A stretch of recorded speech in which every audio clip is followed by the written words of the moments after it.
আপনি ঘুরিয়ে ফিরিয়ে এর তার ঘাড়ে দোষ দিয়ে বাঁচার চেষ্টা করবেন না। আমি আবার বলছি, এ দাঙ্গা যারা লাগিয়েছিল তারা বুঝতে পারেনি এত বড় দাঙ্গা হবে।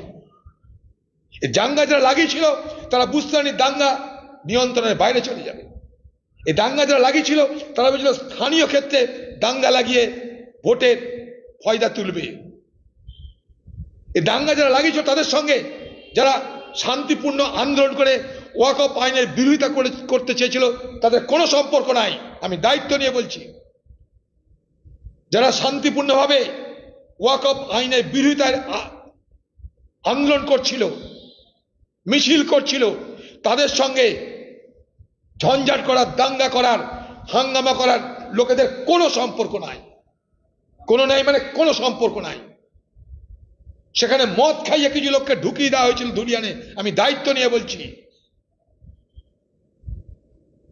সেখানকার সাধারণ মানুষ বলছে যারা লুট করল তারা স্থানীয় কেউ নয়, বাইরে থেকে আনা হয়েছিল। সেখানকার এমএলএ, এমপি, পঞ্চায়েত, মিউনিসিপ্যালিটি সব তৃণমূলে। কিছু যায় না, কিছু জানে না তারা। পুলিশ যদি মনে করত এ ঘটনা ঘটতো না, পুলিশ মনে করেনি তাই ঘটনা ঘটেছে। কিন্তু পুলিশ কেন মনে করেনি সেটাও তদন্ত হওয়া দরকার। তাহলে কি পুলিশের মধ্যে কেউ পদে থেকেও সেই পদের অপব্যবহার করেছে? আমি কোনো সন্দিগ্ধ ব্যক্তি নয়, আমার প্রশ্ন কিন্তু খুব বাস্তব ভিত্তির উপর দাঁড়িয়ে করছি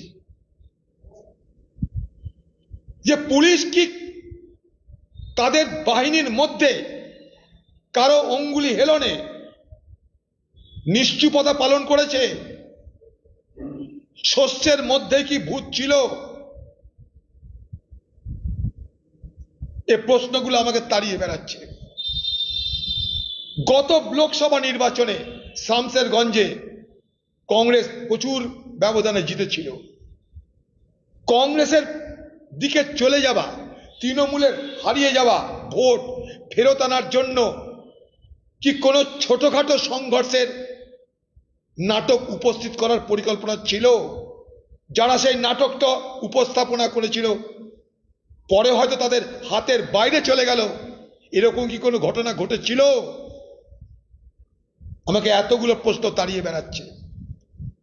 কারণ ডাক বাংলার মোড়ে মদের দোকান কারা লুট করলো হঠাৎ করে? সেই মদ খেয়ে কারা শান্তিপূর্ণ আন্দোলনের পিছনে চলতে থাকলো? মুর্শিদাবাদের সংখ্যালঘু সম্প্রদায়ের মানুষ যারা তাদের ধর্মীয় প্রতিষ্ঠানের উপরে আঘাতের কারণে প্রতিবাদ করতে চেয়েছে, তারা কিন্তু কখনো হিন্দুকে দুশ্মন মনে করেনি। তারা কিন্তু আইনের বিরোধিতা করেছে, সেই আইনের বিরোধিতা করতে শান্তিপূর্ণ পথ অবলম্বন করেছে। সেই শান্তিপূর্ণ আন্দোলনের মধ্যে প্রবেশ করে কোন অপশক্তি এটাকে সাম্প্রদায়িক রং দেবার চেষ্টা করলো কেন? বা সাম্প্রদায়িকতার বীজ বাষ্প সেখানটাই বিস্ফোরিত হলো কেন? এই ঘটনার পিছনে তদন্ত হওয়া দরকার। এইসব তথাকথিত বিবৃতিতে আমি বিশ্বাস করি না। এই বিবৃতির অন্তরালে অনেক কিছু ঘটনা ঘটেছে, অনেক লোক জখম হয়েছে,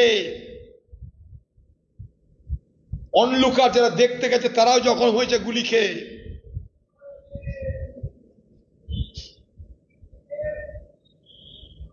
আমরা পুঙ্খানুপুঙ্খ তদন্ত চাই। পশ্চিমবঙ্গের মুখ্যমন্ত্রীকে দাবি করব যে যারা যারা আহত হয়েছে তাদের পাশে সরকার দাঁড়াক, তাদের চিকিৎসার ব্যবস্থা করুক।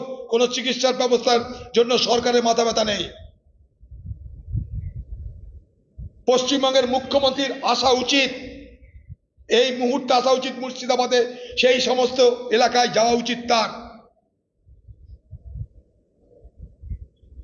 তার দলের এমপি থেকে তিনি প্রতিনিধি বন্ধন পাঠান হাতরাসে, কোথায় বাইরের রাজ্যে, কোথায় মণিপুরে, তো কেন আমাদের শামসেরগঞ্জ জঙ্গিপুর অচ্যুত হয়ে গেল?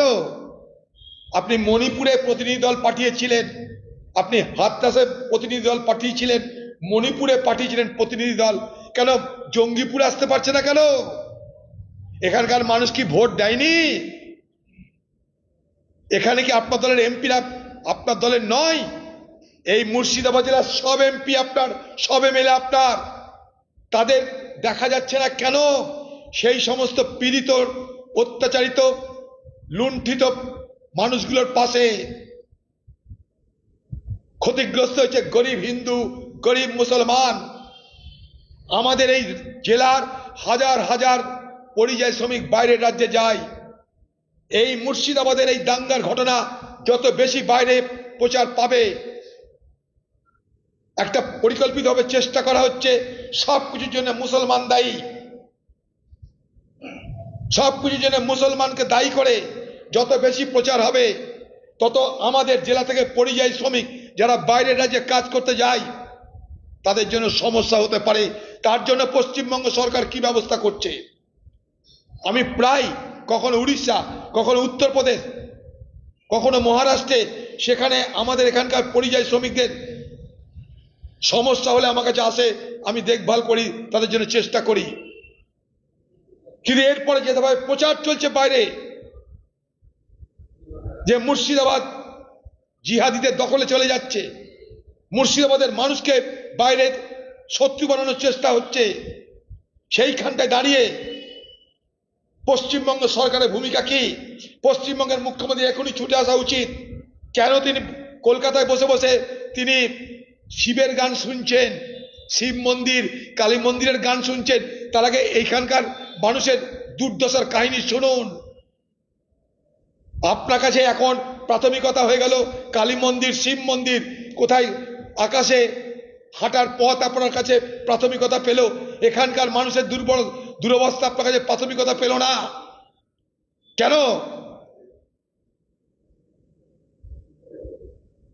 এই ঘটনার পুঙ্খানুপুঙ্খ তদন্ত শুধু নয়, ক্ষতিপূরণ কোথায়? যারা আহত দেখভালের ব্যবস্থা কোথায়? মশা মারতে কামান দাগা হয়েছে এখানটায়, যে কাজ থানাওয়ালারা পারে সেখানটায় কেন্দ্রীয় বাহিনীকে আমন্ত্রণ করা হয়েছে। বিএসএফ কে আপনারা ডেকে নিয়ে এসছেন, পশ্চিমবঙ্গের পুলিশ বিএসএফ কে ডেকে নিয়ে এসছে, পশ্চিমবঙ্গের প্রশাসন বিএসএফ কে ডেকে নিয়ে এসছে। তারপরে কোর্ট হস্তক্ষেপ করেছে। আজকে কোর্টের হস্তক্ষেপ করার প্রয়োজন কেন পড়ল? আপনি ব্যর্থতায় কোর্টের হস্তক্ষেপ করার প্রয়োজন পড়ল। কিন্তু কোর্টের হস্তক্ষেপের আগে আপনার প্রশাসন কেন্দ্রীয় বাহিনী বিএসএফ কে ডেকেছিল।